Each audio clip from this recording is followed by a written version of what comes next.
शाम के वक्त मंदिर की घंटी का खौफनाक सच। शाम का वक्त था। घड़ी की सुइयां 7 बजे का संकेत दे रही थीं। एक गहरे जंगल के बीच एक छोटा सा गांव बसा था जिसका नाम काली घाट था। इस गांव का इतिहास जितना पुराना था उतना ही रहस्यमय था। गांव के बाहरी हिस्से में एक प्राचीन मंदिर था जिसके बारे में लोग कहते हैं कि उसकी घंटी केवल शाम के वक्त बजती है, लेकिन मंदिर के पास जाने की हिम्मत कोई नहीं करता था। एक भयानक सन्नाटा चारों ओर पसरा रहता था और अगर कोई गलती से भी मंदिर के पास जाता तो उसे किसी अजनबी बला का सामना करना पड़ता था। इस गांव के लोगों ने कई रहस्यमय किस्से सुनाए थे। कहा जाता था कि बरसों पहले इस मंदिर की घंटी एक अजीब घटना के बाद से बजनी बंद हो गई, लेकिन कुछ समय से हर शाम ठीक 7 बजे मंदिर की घंटी बजने लगती है। गांव के लोग इसे बुरी आत्माओं का संकेत मानते थे। लोगों का मानना था कि उस मंदिर में देवी की आत्मा है जो हर शाम अपने भक्तों को चेतावनी देती है कि कोई मंदिर के पास ना आए। विनोद एक साहसी युवक जो भूत प्रेत में विश्वास नहीं करता था, उस रहस्य का पर्दाफाश करने की ठान चुका था। उसने गांव वालों की बातों पर ध्यान न देते हुए खुद ही मंदिर जाने का फैसला किया। उसकी सोच की थी यह सब किसी का वहम है या अफवाह हो सकती है। वह अपने 2 दोस्तों सुरेश और राजेश को भी अपने साथ लेकर चलने को तैयार कर लिया। तीनों ने रात के वक्त मंदिर में जाकर ये जानने की ठानी कि घंटी क्यों बजती है। शाम के 7 बजते ही तीनों ने अपनी टॉर्च जला ली और मंदिर की ओर निकल पड़े। जंगल में धूप अंधेरा छाया हुआ था और हर तरह एक अजीब सी ठंडक फैल रही थी। रास्ते में पक्षियों की अजीब और गरीब आवाज़ें और झाड़ियों में सरसराहट ने वातावरण को और भी डरावना बना दिया था।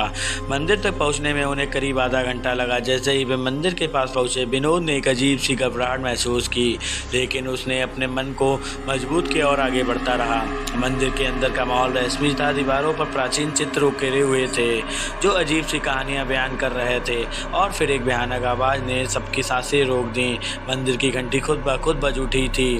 तीनों को मंदिर के अंदर किसी छाया का आभास हुआ था जो हल्के हल्के हवा में तैर रही थी। विनोद ने धीरे धीरे कदम बढ़ाते हुए उस छाया की ओर जाने की कोशिश की।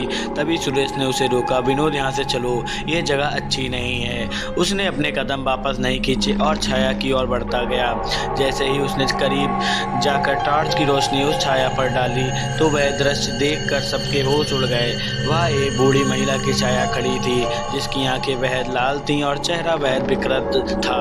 ऐसा लग रहा था जैसे वह किसी भयानक यातना से गुजरी हो। महिला की छाया धीरे धीरे उनकी ओर बढ़ने लगी और कहने लगी, तुम्हें यहाँ नहीं आना चाहिए था। अब तुम्हें इस गलती का खामियाजा भुगतना पड़ेगा। राजेश और सुरेश तो डर के मारे पीछे हटने लगे, पर विनोद अभी भी हिम्मत बनाए हुए था। उसने महिला से पूछा, तुम कौन हो और क्यों यहाँ हर शाम ये घंटी बजाती हो? महिला ने एक गहरी सांस ली और कहा, मैं इस मंदिर की पुजारी थी। बरसों पहले गांव के कुछ लोगों ने मुझ पर जादू टोने का इल्ज़ाम लगाया और मुझे इस मंदिर में बंद कर जिंदा जला दिया था।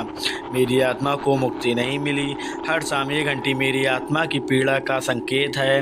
मैं चाहती हूँ कि लोग इस मंदिर से दूर रहें ताकि किसी और को मेरी तरह दर्द न झेलना पड़े। विनोद को ये सुनकर धक्का लगा। उसने उस आत्मा को मुक्ति देने की ठान ली। उसने अपनी जेब से गीता निकाली और मंत्र पढ़ना शुरू किया। महिला की आत्मा धीरे धीरे शांत होने लगी। एक चमकीली रोशनी ने मंदिर के चारों ओर घेरा बना लिया और उस आत्मा ने विनोद का आभार जताते हुए कहा, तुमने मुझे मुक्ति दी है। अब ये घंटी कभी नहीं बजेगी। मेरा बदला पूरा हो गया। अब मैं शांत हो सकती हूँ। महिला की आत्मा धीरे धीरे उस रोशनी में विलीन हो गई और मंदिर में सब कुछ समान हो गया था। विनोद, सुरेश और राजेश ने राहत की सांस ली और मंदिर से बाहर जा गए। अगले दिन गांव वालों ने सुना कि मंदिर की घंटी का रहस्य सुलझ गया है और वह घंटी अब नहीं बजेगी। गांव वालों ने विनोद विनोद को उस आत्मा की मुक्ति का श्रेय दिया और उन्हें एक नायक की तरह सम्मान दिया। धीरे धीरे मंदिर का डर भी गांव वालों के मन से खत्म हो गया था। आज भी लोग उस मंदिर को विनोद के साहस की निशानी मानते हैं। उस मंदिर में एक पट्टी भी लगाई गई जिस पर लिखा है, जब भी अंधकार बढ़े प्रकाश का सहारा लेना चाहिए। इस कहानी ने साबित कर दिया कि अगर आपके इरादे नेक हों और दिल में सच्चाई हो तो कोई भी डर आपके सामने नहीं टिक सकता। ऐसी ही कहानी सुनने के लिए हमारे चैनल को सब्सक्राइब करें।